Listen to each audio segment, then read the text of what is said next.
In my previous class, I had already discussed about 4 points or 4 rules which have to be remembered to score better marks from translation.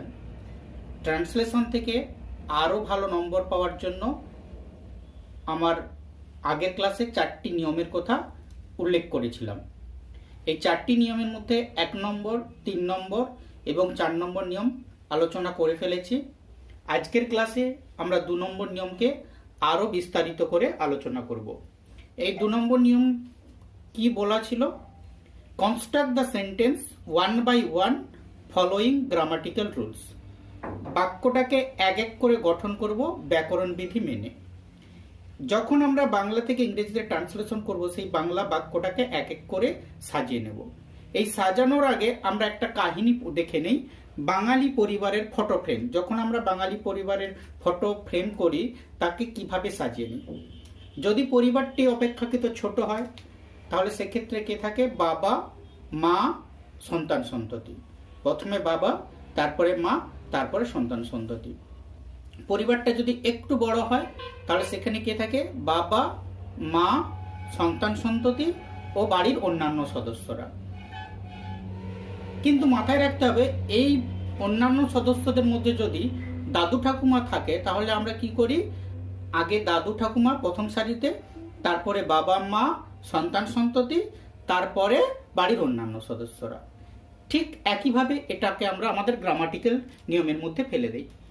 যদি বাক্যটি তুলনামূলকভাবে ছোট হয় তখন আমরা প্রথমে কি দেখবো? ছোট্ট পরিবার হয়, মানে ছোট্ট সেন্টেন্স হয়, তাহলে প্রথমে আমরা সাবজেক্ট দেবো, অর্থাৎ বাবাকে দেবো, তারপরে ভার্ব মাকে দেবো, তারপরে অবজেক্ট মানে সন্তান সন্ততি দেবো। কিন্তু বাক্যটা যদি একটু বড় হয়, অর্থাৎ পরিবারটা যদি একটু বড় হয়, তাহলে প্রথমে আমরা কি দেবো? সাবজেক্ট, তারপরে ভার্ব, তারপরে অবজেক্ট অর্থাৎ বাবা, মা, সন্তান সন্ততি এবং বাড়ির অন্যান্য সদস্য। মাথায় রাখতে হবে, যদি বাড়ির এই অন্যান্য সদস্যদের মধ্যে দাদু ঠাকুমা থেকে থাকে ওই পরিবারে, তাহলে সেই দাদু ঠাকুমাকে আমরা প্রথম সারিতে দেবো, অর্থাৎ কিছু কিছু আদার্স অংশ বাক্যের প্রথমে বসবে, তারপরে আমরা দেবো বাবাকে, তারপরে মাকে, তারপরে সন্তান সন্ততিকে, বাড়ির অন্যান্য সদস্যকে। অর্থাৎ আমরা আমাদের বেঙ্গলি ফটো ফ্রেমের মাধ্যমে বাক্যটাকে কি করলাম? কনস্ট্রাক্ট করলাম এক এক করে। ছোট্ট একটি টিপসের মধ্যে আমরা বলে দিলাম। এবার আমরা আসি, এই অন্যান্য সদস্যদের মধ্যে অনেকেই থাকতে পারে। ব্যাকরণে এই আদার্স পার্টের মধ্যে কোন কোন পার্ট অফ স্পিচ থাকতে পারে? এই অন্যান্য বা আদার্স অংশের মধ্যে আমাদের যে 8টি part of speech, noun, pronoun, verb, adjective, adverb, preposition, conjunction, interjection সবাই থাকতে পারে। তাহলে প্রশ্ন হলো, এই আদার্স অংশকে আমরা কাকে কার পরে রাখবো? সাবজেক্ট তো রেখে দিলাম, ভার্ব রেখে দিলাম, অবজেক্ট রেখে দিলাম, কমপ্লিমেন্ট রেখে দিলাম, কিন্তু আদার্স অংশে তো অনেক অংশ থাকে। তাহলে এটাকে আমরা কি করে সাজাবো? তার জন্য আমি আরেকটি টিপস বলে দিচ্ছি, আগে ট্রিকটা দেখে নাও। SAV, O1 O2, C D1 D2, M1 M2, P T R। এই ট্রিকটাকে মনে রাখার জন্য আরেকটা টিপস দিচ্ছি। সব বস্তুকে যে কোনো দিকে, যে কোনো ভাবে, যে কোনো স্থানে, যে কোনো সময়ে রিচ দেখানো যায়। রিচ কথার অর্থ রাগ। আমরা যখন কারোর সঙ্গে পেরে উঠি না তখন আমরা কি করি? কোনো বস্তুর উপরে তার রাগটা দেখিয়ে দিই। এই হচ্ছে আমাদের বাঙালিদের বিষয়। সেটাকেই আমরা একটা টিপসের মাধ্যমে জানিয়ে দিলাম। এবার একটু আলোচনা করি। সব, SAB, সব SAB, S for subject, A for adverb of frequency, V for verb. বস্তু, তাহলে অবজেক্ট। O1 O2 ক্ষেত্রে আমরা কি দিলাম? বস্তু, অবজেক্ট, তাহলে O ফর অবজেক্ট। তারপরে D1 D2, এখানে আমরা কি লিখলাম? যে কোনো দিকে, মনে রাখার জন্য। আচ্ছা, D ফর ডিরেকশন, ওই জন্য বললাম যে কোনো দিকে। M1 M2, এটাকে আমরা কি বলি? M ফর মডিফায়ার, মানে মডিফায়ার মানে কিভাবে, হাউ, যে কোনো ভাবে। P ফর প্লেস মানে স্থানে, T ফর টাইম সময়, R ফর রিজন কারণ। অর্থাৎ যখন অন্যান্য অংশটাকে সাজাবো, এই অন্যান্য অংশের মধ্যে আমাদের এখান থেকে পড়ছে C থেকে R পর্যন্ত, তাহলে প্রথমে আমরা দেবো কমপ্লিমেন্ট, তারপরে থাকবে ডিরেকশন, তারপরে মডিফায়ার, তারপরে প্লেস, তারপরে টাইম, তারপরে রিজন। এই হলো বাক্যটাকে সাজানো। বাক্যটাকে কনস্ট্রাকশন করার পর আমাদের ব্যাকরণ বিধি মানতে হবে। তাহলে ব্যাকরণ বিধি কি না, যেমন সাবজেক্ট তার তেমন ভার্ব। তাহলে সাবজেক্ট যেমন হবে ভার্ব তেমন তোর হবে। এবার সাবজেক্ট কে হয় না, কোনো বাক্যের সাবজেক্ট হয় noun, pronoun, noun pronoun equivalent words, introductory it আর দেয়ার। যখন আমরা এই সাবজেক্টকে দেখব, সাবজেক্ট যদি একের বেশি হয় তাহলে সেক্ষেত্রে বিভিন্ন নাম্বারের হতে পারে ওই সাবজেক্টগুলো, বিভিন্ন পার্সনের হতে পারে ওই সাবজেক্টগুলো। সেক্ষেত্রে আমরা কি করে সাজাবো, তার রুলটা হচ্ছে 2 3 1, 1 2 3 1 2 3। যদি বাক্যটা শুরু হয় লেট দিয়ে তখন নাউনের কোন ফর্ম বসবে, এবং নাউন তো ভিন্ন ধরনের হয়। কালেকটিভ নাউন হলে সেক্ষেত্রে কি হবে, হাইফেনেটেড নাউন হলে কি হবে, নাউন তারপরে প্রিপোজিশন, আবার যদি সেম নাউন আসে কি হবে, আর কার্ডিনাল অবজেক্টিভ থাকে তারপরে যদি নাউন থাকে কি হবে। এই সমস্ত কিছু গ্রামারের নিয়মটা আমরা পরবর্তী ক্লাসে আলোচনা করব। এখন আমরা এই যে কনস্ট্রাকশনের নিয়মটা শিখলাম সেটাকে 2-3টে উদাহরণের মাধ্যমে ক্লিয়ার করে নিই। তাহলে আমাদের এস ফর সাবজেক্ট, কোনো বাক্যের সাবজেক্ট কে হয় noun, pronoun, noun pronoun equivalent words, introductory it অথবা দেয়ার। এ বলতে আমরা বোঝাচ্ছি অ্যাডভার্ব অফ ফ্রিকোয়েন্সি।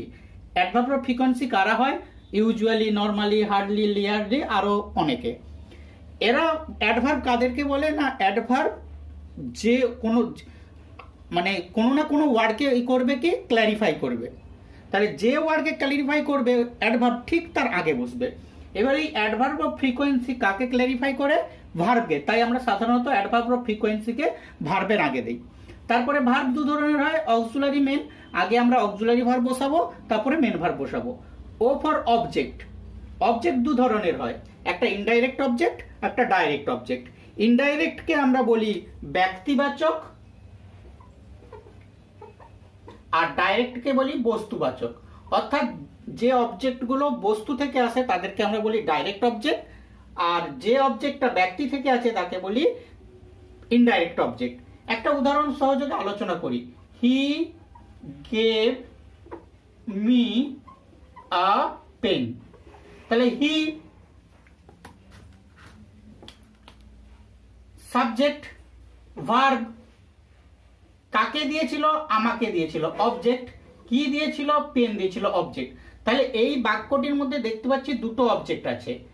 এই পেনটি কোথা থেকে আসছে, বস্তু থেকে, তাহলে এটা হচ্ছে যে ডিরেক্ট অবজেক্ট, এটা কি ডাইরেক্ট অবজেক্ট। আর এটা ব্যক্তি থেকে আসছে ইনডাইরেক্ট অবজেক্ট। তাহলে যে অবজেক্ট ওয়ান আমরা কাকে বলছি, ইনডাইরেক্ট অবজেক্টকে অর্থাৎ ব্যক্তিবাচককে, আর ডাইরেক্ট অবজেক্ট কাকে বলছি, বস্তুবাচককে। যখন আমরা কোনো বাংলা বাক্যকে ইংরেজিতে ট্রান্সলেট করব, যদি সেখানে দুটো অবজেক্ট থাকে, একটি ব্যক্তিবাচক এবং পরেরটি বস্তুবাচক, তাহলে প্রথমে আমরা ব্যক্তিবাচককে দেবো তারপরে বস্তুবাচককে দেবো। ওই জন্য আমরা ট্রান্সলেশন করি he gave me a pen, not he gave a pen me. Clear?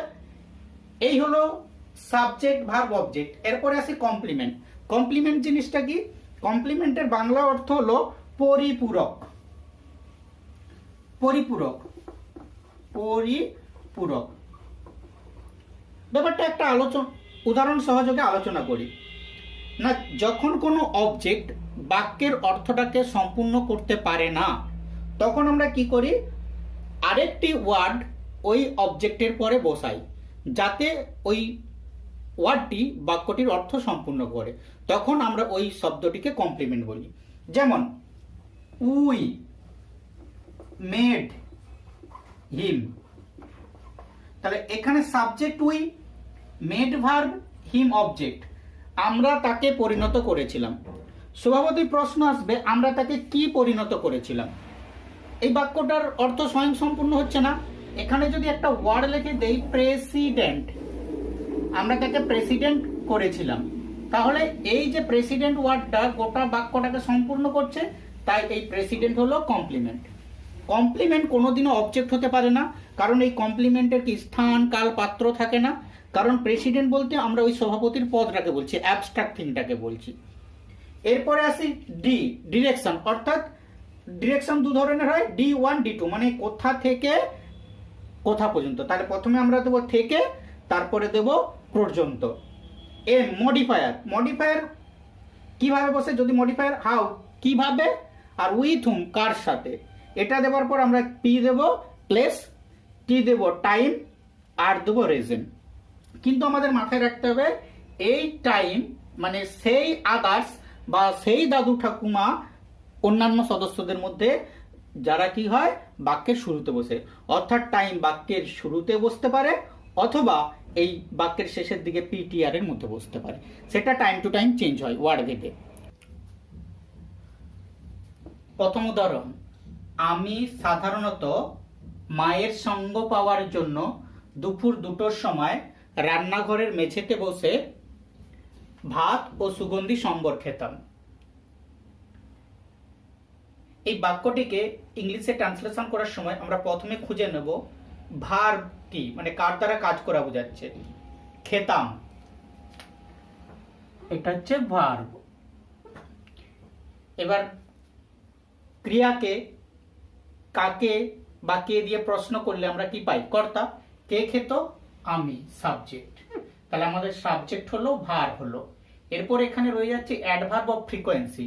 তাহলে অ্যাডভার্ব অফ ফ্রিকোয়েন্সি কে নাই, যে দেখো সাধারণত বলেছিলাম অ্যাডভার্ব অফ ফ্রিকোয়েন্সি সাধারণত খেতাম, কাকে ডেসক্রাইব করছে, খেতামকে।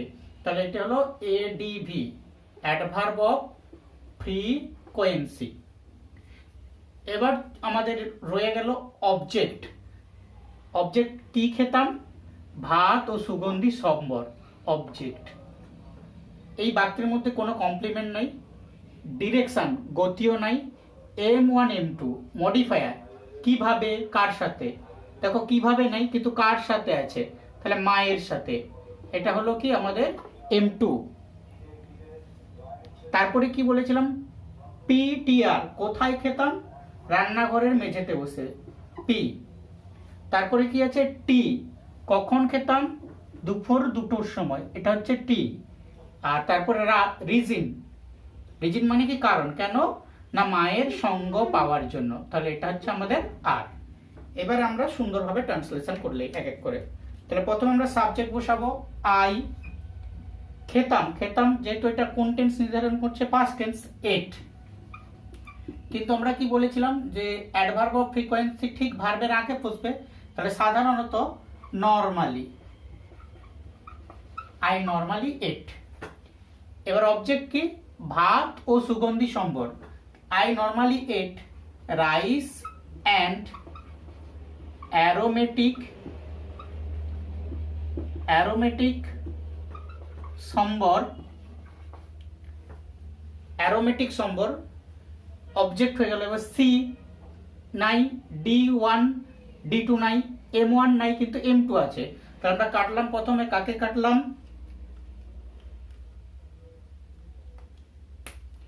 সাবজেক্ট হয়ে গেছে, ভার্ব হয়ে গেছে, অ্যাডভার্ব অফ ফ্রিকোয়েন্সি হয়ে গেছে, অবজেক্ট হয়েছে, অবজেক্টের পরে আছে সি, এই বাক্যে কোনো কমপ্লিমেন্ট নাই, ডিরেকশন নাই, M1 নাই, M2 আছে, M2 কার না মায়ের সাথে, তাহলে কি হবে, with my mother, with my mother.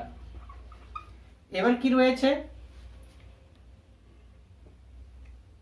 M2 পর পি, প্লেস কোথায় না রান্নাঘরের মেঝেতে বসে, তাহলে রান্নাঘরের মেঝেতে বসে, sitting on the floor of the kitchen, তাহলে পি হলো টি, টাইম কি দুপুর 2টোর সময়, তাহলে at 2 PM, টি হয়ে গেল আমাদের। এরপর আমাদের কি দরকার, তাহলে রয়ে গেল মায়ের সঙ্গ পাওয়ার জন্য, তাহলে মায়ের সঙ্গ পাওয়ার জন্য two get the company of মাই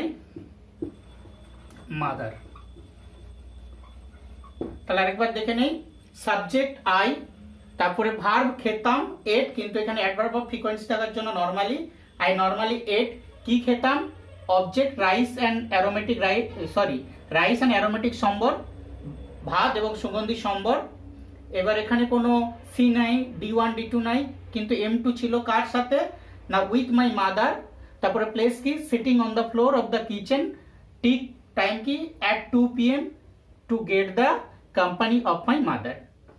এখানে বলে রাখি এই যে সময় 2 PM বলেছিলাম যে টাইমটা হচ্ছে দাদু ঠাকুমা প্রয়োজন মতো কি হয় বাক্যের শুরুতেও বসতে পারে, আবার প্রয়োজন মতো তারা বাক্যের শেষে বসে।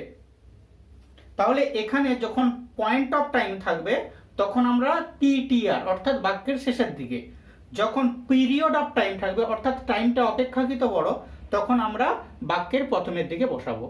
নেক্সট উদাহরণ, সে গত বছর তার বন্ধুদের সঙ্গে ট্রেনে চেপে আগ্রা গিয়েছিল তাজমহলের সৌন্দর্য দেখার জন্য। তাহলে এখানে ভার্ব কে গিয়েছিল, ভার্ব কে গিয়েছিল, সে সাবজেক্ট, ভার্ব সাবজেক্ট ভার্ব হলো adverb of frequency, adverb of frequency কোনো নাই এই বাক্যে, অবজেক্ট, অবজেক্টও নাই, অবজেক্ট যখন নাই কমপ্লিমেন্ট নাই, D1 D2 কোথা থেকে কোথা পর্যন্ত, কোথা থেকে নাই কিন্তু কোথায় গিয়েছিল না আগ্রা, তাহলে এটা হচ্ছে কি D2। তারপরে M1 কিভাবে গিয়েছিল ট্রেনে চেপে, M1 কাদের সঙ্গে গিয়েছিল বন্ধুদের সাথে, M2 P9 T time, time আর রিজন কি তাজমহলের সৌন্দর্য দেখার জন্য, তাহলে আর। এবার আমরা পরপর সেন্টেন্সটাকে করি। তাহলে আমাদের নিয়ম কি ছিল, সব এসে বি, সাবজেক্টকে সে হি, সব এসে বি, এতে কি ছিল adverb of frequency, adverb of frequency নাই, তাহলে আমরা সেটাকে কাটলাম। গিয়েছিল ওয়েন্ট, তারপরে কি ছিল সাবজেক্ট, অ্যাডভার্ব অফ ফ্রিকোয়েন্সি নাই, ভার্ব বসালাম, অবজেক্ট নাই, কমপ্লিমেন্ট নাই, D1 নাই কিন্তু D2 কোথায় গিয়েছিল ওয়েন্ট টু আগ্রা। M1 কিভাবে গিয়েছিল, কিভাবে গিয়েছিল M1 আছে ট্রেনে চেপে, তাহলে ইন ট্রেন, ইন ট্রেন কাদের সাথে M2 না বন্ধুদের সাথে, তার বন্ধুদের সাথে, with his friends, with his friends হয়ে গেল M2 P প্লেস নাই, T টাইম, টাইমটা কি বলেছে গত বছর, তাহলে গত বছর লাস্ট ইয়ার, টি এর পর আর রিজন কি না তাজমহলের সৌন্দর্য দেখার জন্য, to see the beauty of Taj, to see the beauty of Taj. Next sorry, এখানে একটু দেখবো আমরা যে লাস্ট ইয়ার, এখানে আবার টাইমটা বলেছিলাম, আমরা একটু আগে বলেছিলাম টাইম হচ্ছে অন্যান্য অংশের দাদু ঠাকুমা, তারা প্রয়োজনে কি বসে বাক্যের শুরুতে বসে, তাহলে এই যে টাইম এটা কি পিরিয়ড অফ টাইম বলছে, তাহলে এই পিরিয়ড অফ টাইমটা কোথায় বসবে বাক্যের শুরুতে। Last year he went to Agra in train with his friends to see the beauty of Taj. 3 নম্বর উদাহরণে দেখি, পিএসসি ক্লার্কশিপ পরীক্ষায় পাস করার জন্য চাকুরি প্রার্থীরা সন্ধেবেলায় পড়ার ঘরে অনলাইনের মাধ্যমে তাদের শিক্ষক মহাশয়ের সহিত নিয়মিত লিখনশৈলী অভ্যাস করে। এই বাক্যটাকে আমরা ট্রান্সলেশন করব কি করে, তাহলে প্রথমত আমাদের কি করতে হবে, রুলটাকে অনুযায়ী সাজিয়ে নিতে হবে, সব বস্তুকে যে কোনো দিকে যে কোনোভাবে যে কোনো স্থানে যে কোনো সময়ে রিচ দেখানো যায়। তাহলে যখন আমরা এটা খুঁজবো কাজ কোন আগে খুঁজে নিই, কি করে অভ্যাস করে, তাহলে এটি হলো আমাদের কি ভার্ব, কে করে চাকুরি প্রার্থীরা, তাহলে এটি হলো আমাদের সাবজেক্ট, সাবজেক্ট এবং ভার্ব হয়ে গেলে তাহলে আমাদের নিয়মে কি ছিল সব SAV, সাবজেক্ট হলো ভার্ব হলো, আচ্ছা ভার্বের আগে কি বসে অ্যাডভার্ব অফ ফ্রিকোয়েন্সি, আমরা দেখে নিই অ্যাডভার্ব অফ ফ্রিকোয়েন্সি আছে কিনা, হ্যাঁ আছে নিয়মিত, নিয়মিত, তাহলে এটা হলো অ্যাডভার্ব অফ ফ্রিকোয়েন্সি, সব হয়ে গেল SAV সব। তারপরে কি ছিল অবজেক্ট, মানে সব বস্তুকে, সব বস্তুকে, তাহলে বস্তু ইংরেজি কি অবজেক্ট, অবজেক্ট কি আছে? হ্যাঁ আছে। কি অভ্যাস করে? না লিখন শৈলী, অবজেক্ট। আচ্ছা, তারপরে কি? কমপ্লিমেন্ট। এই বাক্যের অবজেক্টই তার অর্থ সম্পূর্ণ করে দিচ্ছে, তাই কমপ্লিমেন্ট থাকবে না। কোন দিকে? ডিরেকশন, এতে ডিরেকশন নাই, তাহলে সব বস্তুকে যে কোনো দিকে। তারপরে কি বলেছিলাম? যে কোনো ভাবে। মডিফায়ার, এখানে দু ধরনের মডিফায়ার থাকে, M1 M2। প্রথমটা হাউ, কিভাবে, আর দ্বিতীয় M2 উইথ কার সাথে, কিভাবে না অনলাইনের মাধ্যমে। তাহলে এটা হলো আমাদের কি? M1। এরপরে কি? কার সাথে? না তাদের শিক্ষক মহাশয়ের সহিত। তাহলে এটি হলো আমাদের কি? M2। M2 পরে কি বলেছিলাম? সব হলো বস্তুকে, মানে অবজেক্ট হলো দিকে, এতে কোনো ডিরেকশন নাই, যে কোনো ভাবে, মানে মডিফায়ার দুটো আছে, M1 M2। এবার কি বলেছিলাম? পি, মানে যে কোনো স্থানে, অর্থাৎ প্লেস কি? না পড়ার ঘরে, তাহলে এটা হলো পি। এবার কি আছে? যে কোনো সময়ে, অর্থাৎ টি, টাইম, কখন? না সন্ধ্যাবেলায়, টি। তারপরে কি? রিজ, দেখানো যায়, রিজ অর্থাৎ রিজিন, কেন? না পিএসসি ক্লার্কশিপ পরীক্ষায় পাস করার জন্য, এটা হলো রিজিন। তাহলে আমরা প্রতিটি অংশকেই ঠিক করে নিলাম। এবার আমরা ইংলিশে ট্রান্সলেট করি। তাহলে প্রথমে আমরা সাবজেক্ট দেবো। সাবজেক্ট কোথায় আছে দেখি? সাবজেক্ট আমাদের সাবজেক্ট চাকুরি প্রার্থীরা। তাহলে চাকুরি প্রার্থীরা হচ্ছে যে কে? দ্য অ্যাসপিরেন্টস,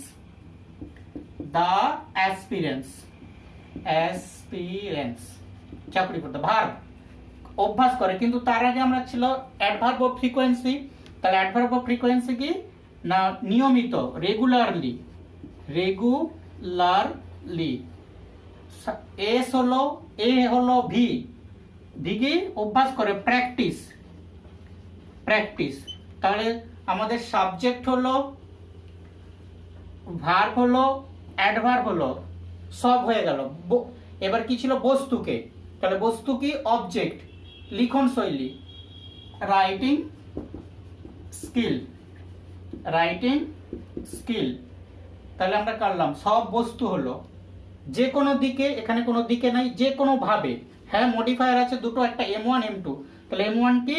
অনলাইনের মাধ্যমে, through, THROUGH, through online. M1 হলো। এবার M2 কি? না তাদের শিক্ষক মহাশয়দের সহিত। M1 কাটলাম, M2 তাদের শিক্ষক মহাশয়ের সহিত, উইথ দেয়ার টিচার্স। এবার এম হলো, অর্থাৎ যে কোনো ভাবে হলো, যে কোনো স্থানে, কোথায়? না পড়ার ঘরে, ইন দেয়ার স্টাডি রুম, যে কোনো স্থানে। এবার কি? যে কোনো সময়ে, টাইম কি? না সন্ধ্যেবেলায়, ইন দা ইভিনিং। এবার রিজনটা কি?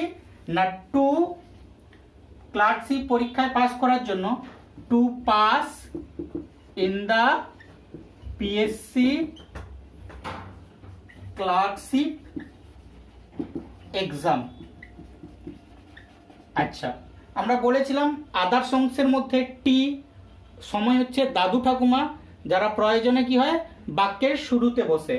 এবং টাইমটা যখন পিরিয়ড অফ টাইম, সেক্ষেত্রে আমরা কি করি? বাক্যের শুরুতে বসাই।